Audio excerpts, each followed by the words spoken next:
Assalamualaikum warahmatullahi wabarakatuh. Selamat datang kembali teman-teman di channel Manusia Setengah G Kuadrat. Oke, jadi di sini kita akan membahas sebuah seri baru yaitu ya. Jadi ya mungkin banyak yang request kayak metode ini Kak, metode ini Mas atau apa gitu ya. Tapi kan sebenarnya ada yang lebih urgent daripada metode itu sendiri yaitu basic-basicnya gitu. Nah, jadi pada seri library populer ini akan ada dibahas beberapa library Python yang paling powerful atau yang paling basic lah. Misalkan kita install apa ya, Anaconda gitu ya, kayak Jupyter Anaconda itu kan biasanya sudah ada yang namanya library bawaan atau library dasar yang sudah diinstalkan otomatis oleh si Anaconda. Jadi ada library yang misalkan untuk yang apa ya, OpenCV atau library yang khusus untuk sebuah metode biasanya belum langsung diinstal oleh si Anaconda itu. Tapi kalau library basic kayak NumPy, Matplotlib, kemudian scikit-learn itu biasanya sudah dikasihkan, otomatis sudah diinstalkan kayak gitu ya. Nah, jadi uh, kenapa sih kita harus mempelajari NumPy gitu ya? Apa sih urgensinya gitu ya? Ya, jadi dengan menggunakan library sendiri tuh sintaknya nanti akan menjadi lebih mudah dan tidak lebih panjang daripada kita buat sintak sendiri. Itu yang pertama ya. Nah, selain itu, NumPy sendiri tuh bekerja dengan array kayak gitu di sini.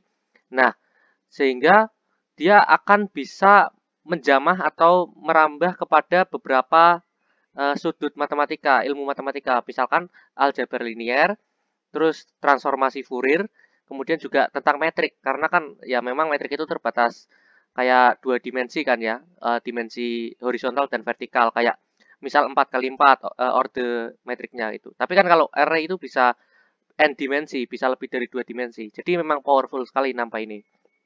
Nah, jadi kelebihan yang lain selain kita sintaknya lebih pendek, kemudian juga bisa bermacam-macam jenis matematika yang bisa kita lakukan ya, operasi matematika yang bisa kita lakukan. Nah, yang ketiga juga dia itu 50 kali lebih cepat daripada tradisional Python list kayak gitu. Jadi memang lebih cepat lah kalau kalian ngerunning daripada kalian pakai list yang dari Python kayak gitu. Nah, karena seperti saya bilang tadi kayak NumPy sendiri itu biasanya sudah diinstalkan oleh si Python dari Anaconda misalkan ya. Nah, jadi ya kalian tidak perlu pip install lagi atau ke cmd kalau di Windows ya. Nggak perlu install kode install dan sebagainya, tapi langsung diimport aja, import NumPy snp. Nah, sebenarnya S itu tuh kayak alias gitu. Misalkan nama library kalian itu terlalu panjang, kalian bisa aliaskan. Nah, sebenarnya NumPy itu sendiri itu udah pendek ya. Nah, tapi kan kalau biar lebih pendek menjadi 2 karakter atau 2 huruf aja menjadi NP, itu udah lazim digunakan oleh para data scientist atau orang-orang statistisi atau programmer kayak gitu. Jadi ya kita bisa singkat NumPy menjadi NP. Nah, kalau kalian mau cek versi berapa NumPy kita, ya tinggal np dot ini underscore kayak gini ya. Kemudian setelah itu version kemudian underscore. Ya, jadi memang ini sebenarnya saya mau bikin video NumPy itu cukup panjang. Jadi mungkin akan menjadi 2 bagian video, video part 1 dan part 2 ini. Nah, tapi apabila ternyata masih relevan lah, nggak setengah jam atau nggak terlalu lama, mungkin menjadi satu video aja nanti. Nah, kemudian ya tadi karena spesialisasinya NumPy sendiri itu di array, ya maka pertama yang kita lakukan bisa membuat array. Nah, misalkan cara membuat array-nya gimana? Ya tinggal np. Nah, kalau kalian tidak singkat, berarti ya NumPy gitu lengkap. Nah, tapi karena kita sudah singkat tadi menjadi np dot. Nah, Python sendiri itu sering pakai dot gini ya, titik setelah fungsinya yaitu menjadi NumPy dot array. Nah, kemudian tinggal di kurung buka, kurung tutup, pakai kurung biasa atau kurung siku juga bisa. Ini kan pakai kurung biasa, 2 kurung biasa. Kalau ini pakai kurung siku. Kemudian kita bisa print hasilnya. Nah, kita selain bisa print hasil apa isi dari array kita juga bisa print tipenya. Nah, misalkan apa sih sebenarnya array itu? Tipenya apakah array aja atau apa? Ternyata memang tipenya sendiri numpy.ndarray karena emang ini array yang dibuat dari NumPy gitu ya. Tipenya seperti ini. Nah, sedangkan array-nya sendiri itu hasilnya seperti ini. 1, 2, 3, 4, 5 seperti yang kita sebutkan ya. Nah, kalau dengan cara yang bawah juga sama. Nah, kemudian kita tahu ya bahwa array itu kan yang saya bilang tadi itu multidimensi. Nah, misalkan pada array dimensi ke 0, ya tinggal satu angka aja kan. Misalkan angka 42 atau 50 atau berapapun angkanya. Itu array 0 dimensi. Tinggal np.array lagi itu ya, tinggal di print aja hasil kita. Nah, itu kalau 0 dimensi, kalau satu dimensi ya tinggal ya satu apa ya, satu rangkaian aja lah.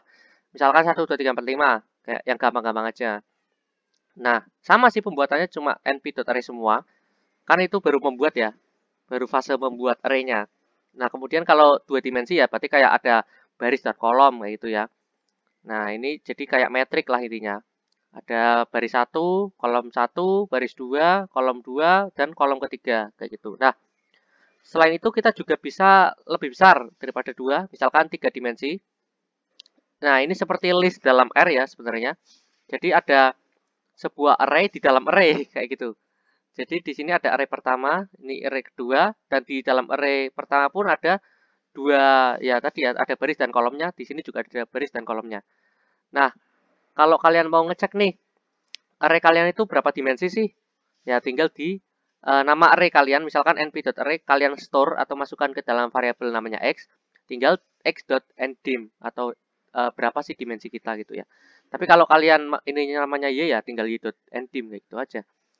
Nah, karena ini kalau kalian lihat secara sekilas itu ada 3 bracket kurung siku ya, berarti ini sebenarnya 3 array sih, 3 dimensi gitu ya. Nah, setelah cek dimensi, kalian juga bisa nih membuat dimensi yang lebih dari 3. Mungkin kan bayangan kita ya secara visual mungkin hanya 3 dimensi ya paling besar ya, kayak ya baris, kolom, kemudian ya sisi miringnya. Kalau kubus kan juga ada tinggi, lebar, panjang. Nah, tapi kalau dimensi yang lebih tinggi mungkin lebih sulit visualisasinya, tapi sebenarnya itu bisa dilakukan untuk membuat array-nya. Jadi tinggal np.array tadi kan cuma sampai sini aja angka-angkanya, terus dikurung tutup. Nah, sekarang kita tambahkan namanya ndim, ndim, mdemin gitu ya. Kayak dimensinya berapa? Lah, misalkan kita pengen 5, dimensi kita itu ya udah berarti sama dengan 5 aja gitu. Nah, kalau kalian mau cek dimensi berapa ya kayak tadi. Tadi kan x.ndim. X.ndim ya. Nah, tapi nama kita kan di sini array-nya arr gitu ya, array gitu ya. Ya berarti arr.ndim. Nah, seperti itu. Kalian sudah bisa melihat bahwa number dimensi array kita itu ada 5 dan isinya kayak gini. Bracketnya terlalu banyak ya. Karena memang apa?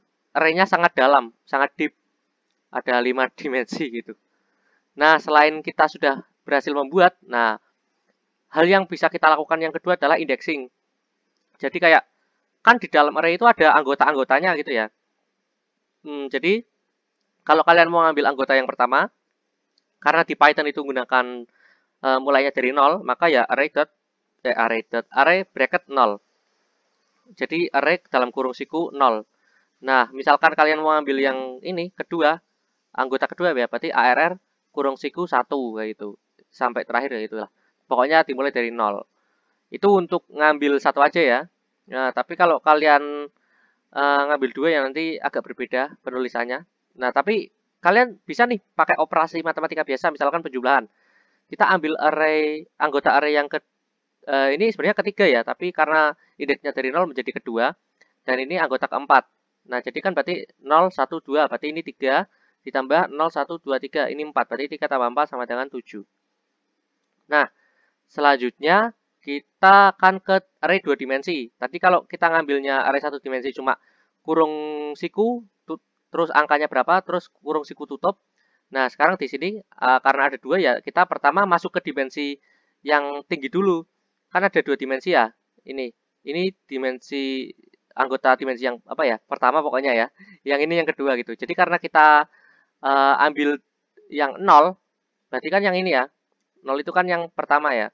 Kemudian dari yang 0 itu kita masuk lagi nih yang ke 1. Berarti ini kan ini 0, ini 1. Indeksnya maksud saya. Nah, jadi yang akan muncul adalah nilai 2 karena kita mulai ambilnya itu dari 0. Berarti ini bukan yang ini. Nah, setelah itu kita ambil yang 1. Berarti ini kan mulainya 0. Nah, ini 1. Nah, berarti ini nilainya 2 hasilnya. Jadi, second element of first dimension adalah 2. Nah, sama sih kalau untuk yang apa namanya 3 dimensi ya, array 3 dimensi kita tinggal pertama masuk dimensi yang paling tinggi dulu. 0 ya. Ambil yang dimensi ke 0, berarti ini. Mana ya? Ini ya. Nah, ini. Apa ini ya? Ini ya. Oh ya, ini karena ada 3. Berarti ini 0, ini 1. Nah, berarti kita ambil yang 0. kemudian kita ambil 1 ya. Berarti ini kan ada 0, ini ada 1, sangat mendalam-dalam sekali ya. Berarti karena kita ambil 1 berarti yang belakangnya, yang ini.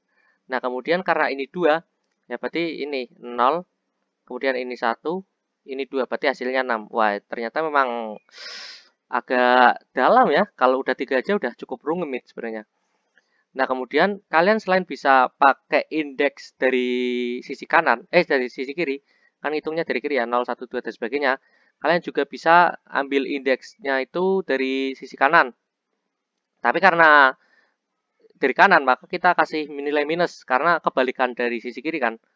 Nah, jadi misalkan ini, kita mau ambil array yang nilai 1, gitu, indeks 1 gitu ya. Berarti kan ini 0, nah kemudian ini 1. Nah, berarti ambil yang belakang ini. Nah, kemudian indeks yang min 1 yang kita ambil. Kalau ininya 1, berarti kan dari depan ya, 0, kemudian 1.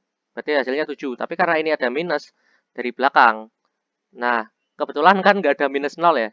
Jadi ya langsung aja yang ini 10. Nah, kemudian slicing. Nah, setelah kita bisa ngambil elemen-elemennya, kita juga bisa yang namanya mengambil beberapa langsung kan. Nggak cuma satu aja tuh itu. Ya kan kadang kita ngambil itu beberapa part, misalkan ini kita ambil dari 1 sampai 5. Ya berarti ingat ya, Python dari 0 berarti ini enggak ikut. Berarti ini 1, 2, 3, 4, 5. Nah, harusnya kan sampai 6 ya. Tapi di Python sendiri itu akhiran itu enggak diikutkan. Jadi indeks kelima itu enggak diikutkan, berarti mundur 1. Nah, sampai sini 2, 3, 4, 5 hasilnya. Nah, kemudian setelah itu tadi kan dengan start dan finish tertentu. Startnya 1, finishnya 5. Nah, sekarang dengan start tertentu dan finish default. Jadi, yang kita definisikan cuma startnya dimulai dari 4, tapi kita nggak nulis sampai berapa tuh. Nah, kalau kayak gitu berarti sampai akhir, ya sampai selesainya si array itu sendiri. Nah, misalkan ini dari 4, berarti kan ini 0, enggak, berarti 1 enggak, 2 enggak, 3, ini 4, berarti mulai dari 5. Karena kita nggak definisikan finishnya sampai berapa ya, berarti kita semua aja. Hasilnya 5, 6, 7. Nah, kemudian kita ini, sekarang startnya nggak ada, malah defaultnya itu di start ya. Jadi mulai dari awal, paling awal, karena nggak didefinisikan, sampai ke 4. Ya kita mulai, berarti 0, 1, 2, 3, 4. Karena kita ingat, Python itu nggak ngambil yang indeks yang ditentukan, misalkan tadi 4. Ya berarti kita mundur 1 ya. 4 kurangi 1 kan 3. Nah, berarti mundur 1. Jadi 0, 1, 2, 3. Jadi hasilnya 1, 2, 3, 4. Kayak gitu. Nah, sama nih kayak yang tadi, apa namanya? Yang kita ngambil satu angka aja, tapi bisa negatif kan? Maksudnya indeksnya dari kanan. Kita ngambilnya dari kanan. Pakainya nilai negatif. Sama dengan slicing juga bisa. Misalkan ini dari min 3 sampai min 1. Berarti kan min 3 itu mana? Ini min 1. Ini min 2. Ini min 3. Berarti dari 5 sampai min 1. Min 1 kan paling kanan ya. Nah, tapi karena tadi ingat Python itu nggak ngambil yang finish, berarti kurangi 1. Berarti 5 dan 6. Oke, ternyata udah 13 menit coy. Cepet banget ya. Padahal masih banyak sekali materinya. Nah, kemudian kita start 1 sampai 5. Nah, sekarang ada namanya step. Step itu lompatan. Nah, jadi misalkan ini ya. Ini kan 0, 1. Berarti dimulai dari 2. Lompat 1 jadi 4. Kayak gitu ya. Jadi hasilnya 2 dan 4. Karena kan sampainya finishnya sampai ke 5. Gitu ya. Indeks kelima mana? 0, 1, 2, 3, 4, 5. Nah, itu. Tapi karena di Python yang terakhir itu tadi saya bilang nggak diambil, yang finish itu nggak diambil, berarti kan yang lompat-lompat itu cuma 2 dan 4 aja. Kayak gitu. 4, 6-nya nggak diikutkan karena Python sendiri nggak ngikutkan yang indeks yang kita sebutkan gitu ya. Nah, sekarang tadi ada finishnya atau ada startnya. Nah, sekarang kalau nggak ada start dan nggak ada finish, tapi ada stepnya, ya berarti kita ambil semua datanya. Ini semua data ini, tapi dengan lompatan-lompatan 2. Misalkan ini 0. Nah, menjadi ini 1, 2. Jadi dari ini kan lompat. Kemudian lompat kayak gitu ya. Sampai terakhir lompat gitu. Jadi hasilnya 1, 3, 5, 7. Jadi dilompat satu kali karena ada lompatan ini kan. Nah, karena ini titik 2, titik 2 ya berarti gak ada start, gak ada finish. Ya berarti semua ini kita lakukan lompatan gitu. Nah, itu untuk satu dimensi. Sedangkan untuk dua dimensi sendiri, ya kita bisa kayak tadi ambil yang pertama dulu. Nah, ini karena indeks ke 1, ini kan indeks ke 0, ini indeks ke 1, berarti ambil yang belakang. Kemudian dari 1 sampai 4, berarti kan ini 0, 1. Nah, dimulai dari sini. Nah, 1, 2, 3. Nah, selesai. Karena kan tadi saya bilang Python nggak pakai finish. Jadi 789 hasilnya. Nah, sekarang sama. Sekarang yang ada start finishnya yang depan. Ini kan tadi yang belakangnya. Jadi karena ini 0 sampai 2, berarti kan ini 0. Nah, ini 1. Nah, gitu ya. Berarti diambil semuanya tuh. Nah, kemudian yang kedua sendiri itu yang mana? Berarti kan ini ya, 0, 1, 2, berarti 3. Nah, kemudian yang ini juga 0, 1, 2, berarti 8. Hasilnya 3 dan 8. Nah, sekarang dua-duanya ada start finishnya nih. 0 sampai 2, berarti kan, nah kita kurangi dulu, 2 kurangi 1 ya, karena finish kan tadi nggak sampai ya. Jadi 2 kurangi 1, 1. Berarti 0, 1, yaitu. Setelah itu 1 sampai 4. Ini kan 0, 1, 2. Karena 4 kurangi 1 tadi kan untuk finish, jadi 3. Berarti 0, 1, 2, 3. Nah, 2, 3, 4 nanti ke print, kecetak. Kemudian yang ini kan 0, berarti nggak ikut. Menjadi 1, 2, 3. Kayak gitu ya. Karena kan 4 ya, 4 kurangi 1 tadi 3. Jadi yang kecetak tadi 2, 3, 4, 7, 8, 9. Nah, kemudian tipe data dalam NumPy. Nah, kalau di Python sendiri ada yang namanya integer, boolean, string, kemudian float kayak gitu ya. Bilangan bulat, bilangan pecahan. Ya, tapi di NumPy sendiri itu lebih banyak. Kayak string saja itu bisa terbagi menjadi string dan juga Unicode kayak gitu. Pokoknya string yang lebih kecil kayak gitu. Intinya tipe data dalam numerik itu lebih banyak lah, lebih variatif daripada tipe data pada Python sendiri.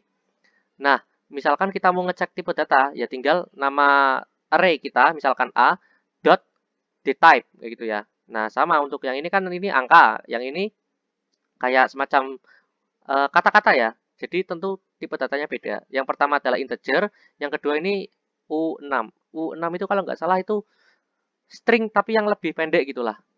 Nanti kalian bisa cek. Pokoknya U itu anggota dari string, semacam string lah. Nah, ini integer ya, jelas lah ya. 1, 2, 3, 4 bilangan bulat. Nah, kemudian kalau kalian mau ubah ini 1, 2, 3, 4 menjadi sebuah string, aslinya kan integer nih. Nah, bilangan bulat kan pasti tentunya. Tapi kan kadang kita pengen 1, 2, 3, 4 itu diubah menjadi sebuah string gitu ya. Jadi maka tinggal kita tulis aja pada np.array tadi kan kosong.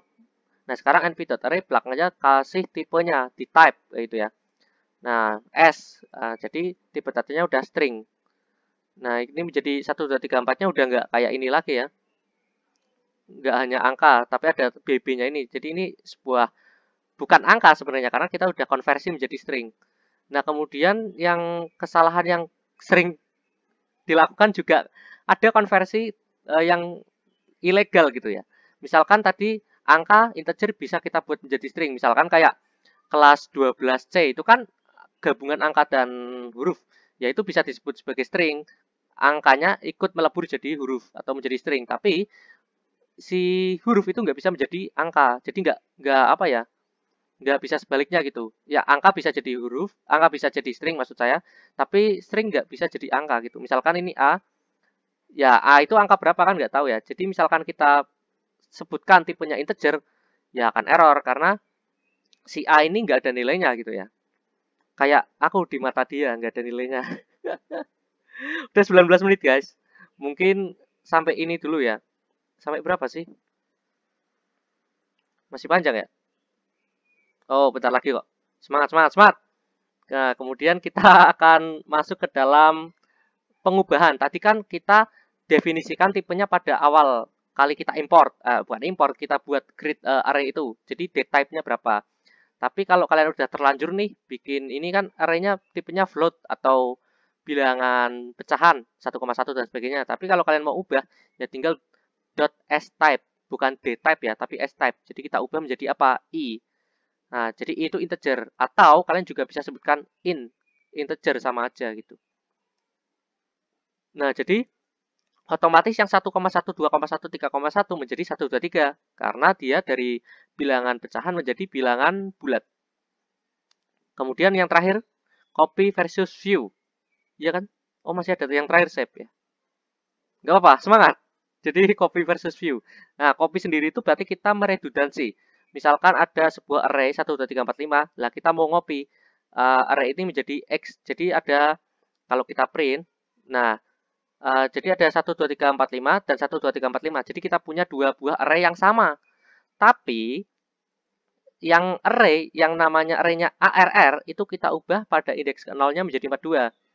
Nah, misalkan ya kita print di sini deh. Print ARR gitu ya. Aslinya kan sama ya, 1, 2, 3, 4, 5 untuk ARR dan 1, 2, 3, 4, 5 untuk yang X. Tapi karena pada ARR indeks ke 0, yang pertama itu kita ubah menjadi 42, nah ini 1 menjadi 42 karena kita ubah. Nah, kelebihannya dari copy, dia itu nggak mengubah si X-nya. Jadi ketika sebuah array yang pertama asli kita ubah, maka si X-nya nggak ikut berubah. Nah, sedangkan kalau pakai view, nah misalkan arr.view ya. Jadi si array ini kita view-kan. Kalau tadi kan array yang awal, ini array yang awal, kita copy ke dalam X. Nah, sekarang kita view. Kalau kita view, misalkan kita apa dulu ya? Kita print dulu deh. Print ARR ya. Nah, awalnya sama nih, 1, 2, 3, 4, 5. Tapi ketika kita eh, ubah pada indeks nolnya, si X ikutan juga berubah gitu loh. Padahal yang diubah kan yang ARR ya, tapi si X itu ikut berubah. Lah itu namanya view. Jadi suatu perubahan pada array yang asli akan mengubah array yang baru. Begitu juga sebaliknya. Tapi kalau copy, ya kalau ARR yang diubah, ya X-nya nggak ikut berubah gitu ya. Jadi independen. Kemudian kalau kalian mau lihat nih, sebenarnya array itu array copyan atau array yang view gitu ya. Jadi kalian tinggal dot base. Nah, karena tadi si X tadi itu copyan, maka dia non. Jadi dia itu sesuatu yang berbeda. Misalkan aku punya apa ya? Buah apel, mangga, jeruk. Kemudian temanku ada buah apel, mangga, jeruk. Nah, ketika aku copy, itu kan ketika aku mangganya aku makan, ya temanku tetap punya mangga. Tapi ketika aku itu view, bukan copy ya. Berarti ketika aku makan mangga, ya temanku harus makan mangga gitu loh. Nah, jadi karena tidak ada keterkaitan, kalau copy, aku makan mangga ya dia tetap punya mangga gitu, jadi non. Tapi ketika view berarti menjadi sama, kita tampilkan hasilnya. Gitu sih untuk ngeceknya pakai dot base. Nah, mungkin yang terakhir ya untuk part ini karena terlalu panjang ternyata ya. Karena memang banyak nampai. Nah, kemudian yang terakhir adalah shape. Shape itu ukuran kayak dimensi metrik lah intinya. Nah, karena di sini ada metrik dua metrik ya, metrik dua dimensi, maka ya pertama dimensi kita dua. Kemudian di dalam dimensi yang dua itu ada sub array kan. Nah, array yang dimensi pada dimensi pertama itu 4. Nah, ini ada 4 angka gitu ya, tiap-tiap array-nya. Jadi ada 2, 1, ini 2. Nah, kemudian di dalam ininya lagi ada 4 itu. Nah, kalau dimensinya 5, nah jadi ya 1, 1, 1, 1, tapi yang terakhir ininya ada 4 kayak gitu. Nah, kemudian kita pengen reshape atau mengubah. Ini kan array satu dimensi nih, lurus saja gitu. Tapi kalau kita pengen ubah ukurannya menjadi 2 dimensi, yaitu dimensi yang pertama itu 4, dimensi yang paling tinggi itu 4, dimensi yang kedua itu 3 gitu ya. Nah, jadi ada semacam 4 baris dan 3 kolom. Nah, tadinya kan cuma lurus saja tuh. Nah, sekarang kita sudah menjadi punya kayak semacam metrik. Karena kita mau ubah dari satu dimensi ke 2 dimensi. Jadi metrik kan. Nah, kemudian kalau kita ubah menjadi satu dimensi ke 3 dimensi, ya maka menjadi seperti ya array bertingkat. Yang pertama kita pengen ada 2. Nah, menjadi ada satu, kemudian 2. Di dalam 2 ada 3. Nah, ke bawah 3. Nah, ke kanannya berapa? 2 itu. Ya itulah array bertingkat. Nah, tadi kalau kita mau lihat nih kalau copy dan view ya, tadi misalkan reshape itu sebenarnya kita copy atau view sih? Ternyata reshape itu view karena dia itu nggak membuat sebuah array baru gitu ya. Karena ketika kita dot base dia munculnya hasil, bukan non. Jadi hati-hati kalian gunakan reshape ya. Karena kalau kalian menggunakan reshape terus ngubah array yang pertama, nanti akan impact juga ke array yang kedua. Nah, kemudian kalau kalian unknown dimension, maksudnya kita punya ini ya, kayak gini, array yang satu dimensi, kemudian kita mau bentuk nih array 3 dimensi. Tapi array yang pertama kita tahu, kita pengen mecah ini menjadi 2 array, kemudian dari pecahan ini kita menjadi pecah lagi 2. Nah, tapi kolomnya kita nggak tahu mau berapa, terserah Python aja deh. Nah, maka dari itu kita kasih main 1. Nah, hasilnya seperti ini. Kita pecah menjadi 2. Ini yang 1, 2. Kemudian di dalam 2 ada 2 lagi, 2 baris maksudnya. Ini ke bawah. Nah, kemudian karena main 1 ya, berarti sisanya ya. Karena di sini ada 8 angka menjadi 1, 2, 3, 4, 5, 6, 7, 8. Otomatis mau nggak mau kolomnya juga ada 2. Kayak gitu. Nah, yang terakhir nih. Panjang ya ternyata ya. Nah, ternyata kita juga bisa flattening. Tadi kan kita dari satu dimensi array menjadi array multidimensi.